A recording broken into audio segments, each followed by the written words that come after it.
Basically, we sat down with Gibby a few hours ago in the lobby at our hotel, and we basically came to the conclusion that there were 3 different strategies. Number 1 was like a fast race.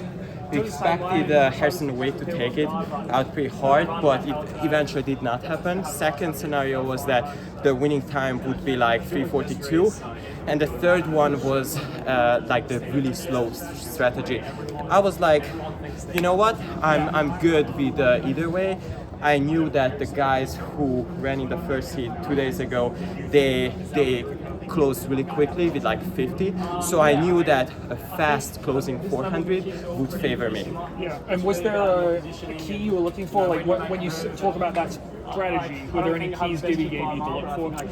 He said that I should stay patient the whole time and just leave all my energy for the last 120.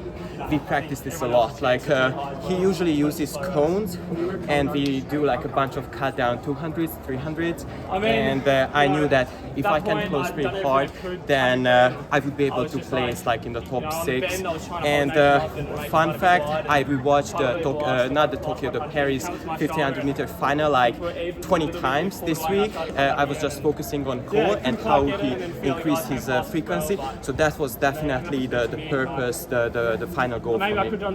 I think there are a number of people who might view it as a surprise that you go through, but it doesn't sound like a surprise to you. The thing is, I knew that I was not the favorite one here.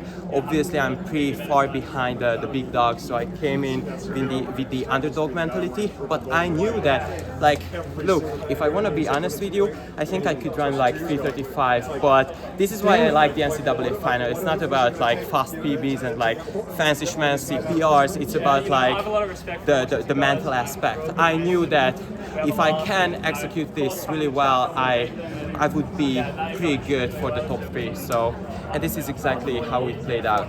How did it feel? How did you navigate the traffic and avoid getting boxed in the last 120? I think for this year, I became really stable with my strategies. So we practiced this a lot with my training partners, Joe Ewing and Noah Ward. And look, I think for the final it's like 80% mental, 20% physical, and like a PB competition. So yeah. What are the plans for the rest of the summer? Will you keep racing? Well, you know, I have Shooting Blanks as my teammate. He already invited me for a St. Moritz training camp. I did a training camp with him last year in Switzerland.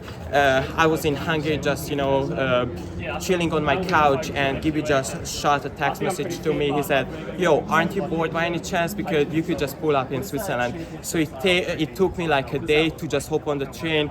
Took the train to Switzerland, and I trained with Graham and partially with Grant Fisher too, which was really inspiring to me. So, look, I got an internship.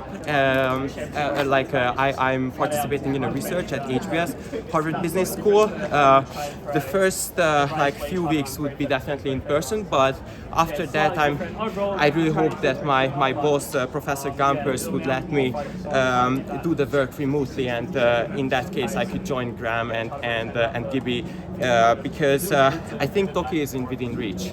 So yeah. I mean, Gumpers was a runner himself, right? So he's probably sympathetic, right? Fun fact: I think he had the world record, like age group world record in the U18 or something. He did like 120 miles a week when he was a junior. I think he definitely got to the podium in the NCAA, and I think he was 4th at the U.S. Olympic trials. So he almost made Team USA for the 1988 Olympic Games in the marathon. What's your reaction to Graham's time yesterday in Oslo? We have a saying in our team, and it's like, never bet against Graham Blanks. Look, he's not at altitude at all. So, sorry, just give me a sec. My mouth is pretty dry. So with Graham, all the other boys, they are in like heavy training at altitude. I think he can cut off like 10 seconds of his 5K PB. He was not at altitude. Obviously, he's moving to altitude twice this summer. I think in Park City, Utah and St. Moritz. That's the plan. And he is right now the 3rd fastest American this year. So I think he definitely has a decent shot in the 10K, and the 5K will be quite a fierce fight. But hey, I have trust in him and in the work that we do with Gibby. So. How proud are you, just Congrats. to be the next one, right? Like, I mean, you've seen so many of your peers, your friends, teammates, training partners, and now you're just continuing to add to this legacy. What does that mean to you? Yeah, absolutely. I came to Harvard with high hopes. Back in the day, we were pretty successful, but not as successful as we seem to be these days. But Gibby is a really special coach. Obviously, he has a really unique approach with training. You guys probably know that we only do like 6-minute mile pace all the time. Maybe we run like at 7 or 8, but only for the cool downs. So it's like the break it or make it strategy. So I definitely disappeared in the winter because I had a stress fracture in my sacrum. So the training approach slightly broke me, but we knew that, look, if I was off for like 4 months and I could not race in the championship season for cross country nor for indoor track, I knew that I was not burnt out. Some of the guys might have been fried, so it was definitely a huge advantage for me. And we came to this race as underdogs, so I had really high ambitions, and I knew that, look, I was not in the spotlight. So like everyone's attention was on the big dogs like Ethan or Adam Spencer or Nathan Green, which was pretty good for me because I had no pressure on my shoulders. You said you come in as not really one of the big dogs, but after this performance, do you think you asserted yourself as one of them? I think I'm getting there, but first of all, I should get a really shiny PB first. That's like definitely the number one step, probably like 35 or even below that. I'm quite confident about my skills and skill set nowadays, so like forward and onward, basically. Absolutely. Thank you so Thank much. you. Appreciate it.